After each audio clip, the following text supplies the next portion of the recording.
So this is a watermelon. We have, I think it's 5. So what we did is it's just from the fruit scraps from the compost pile since it was around here. There's a watermelon there. There's a watermelon there. There's one over there. They're actually, I don't know if they'll produce sunflower watermelons from the store. I don't know if they'll produce fruit or not.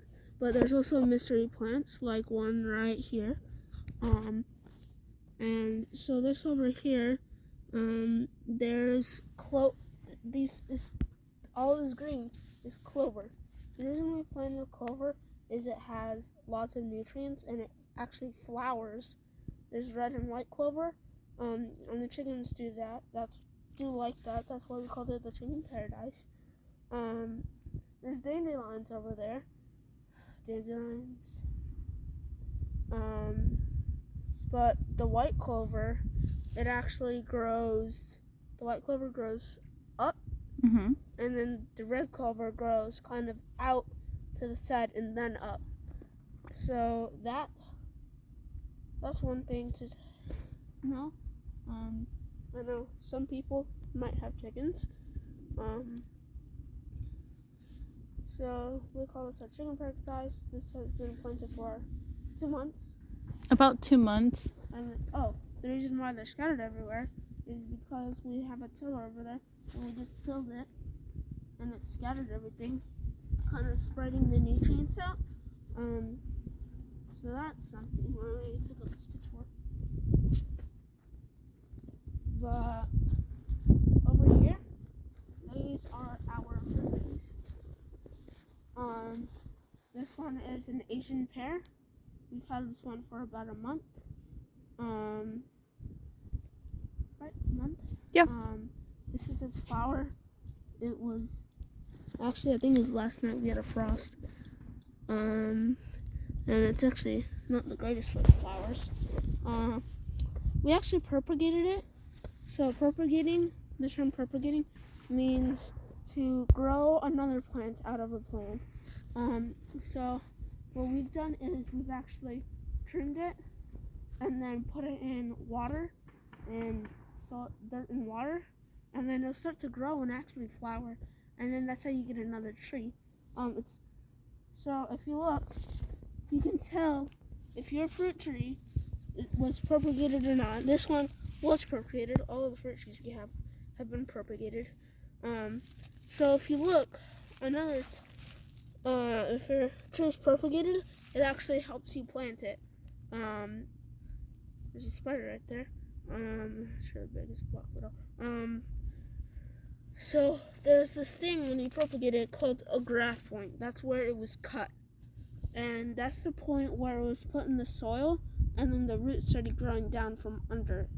And then from that graft point, the dirt cannot be any higher than the graft point. It has to be at the graft point or lower. This little beast that does everything.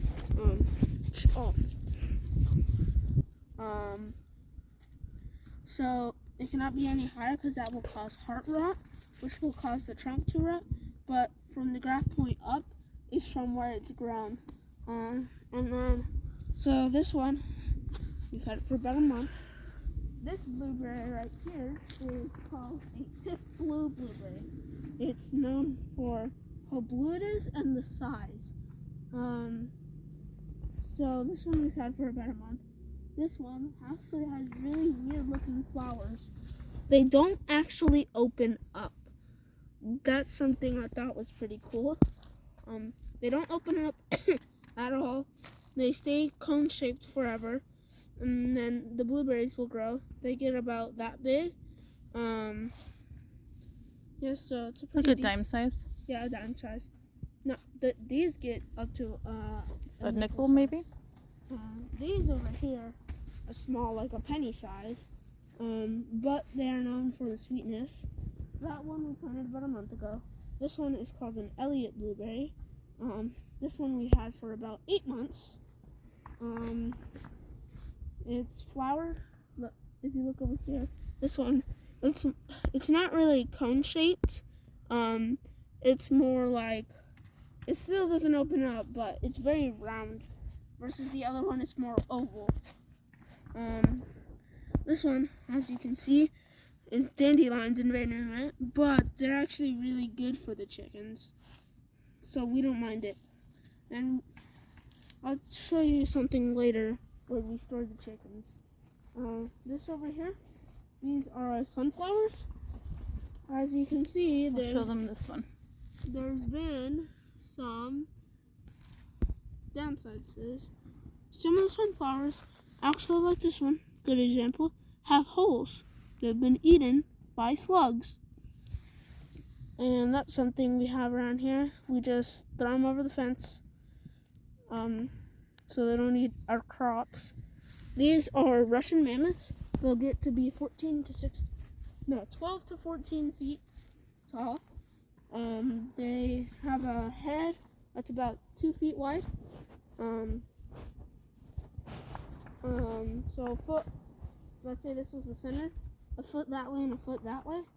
And they're big, bright and yellow. I think they have a few thousand seeds. They're really good for chickens.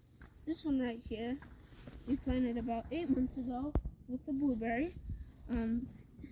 What's interesting about this one is, yes, it does have flowers, but the flowers are green, and raspberries are red, but the nursery says it's a raspberry, and that's what we think it is because that's what it's labeled.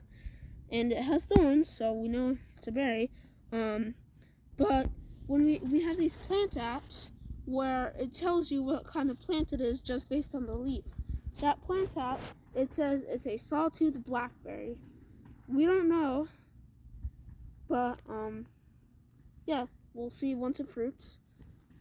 So this one, fun fact, if you saw the dog earlier, she decided not to go for the ones that are easier to go for and that are not even planted, or the ones that are super low soil, or the ones that don't even have thorns. She decided to go for this one.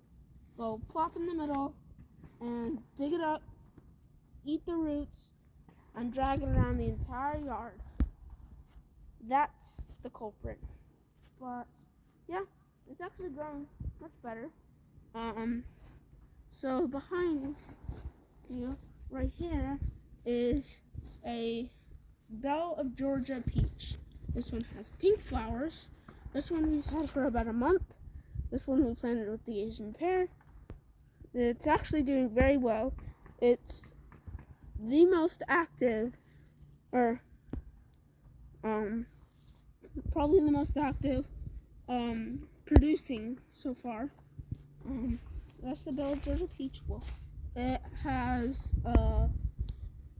white flesh. White or yellow flesh? White. I believe white. I think the Florida Queen has yellow flesh. This one we've had for about 8 months. This one is a damson plum.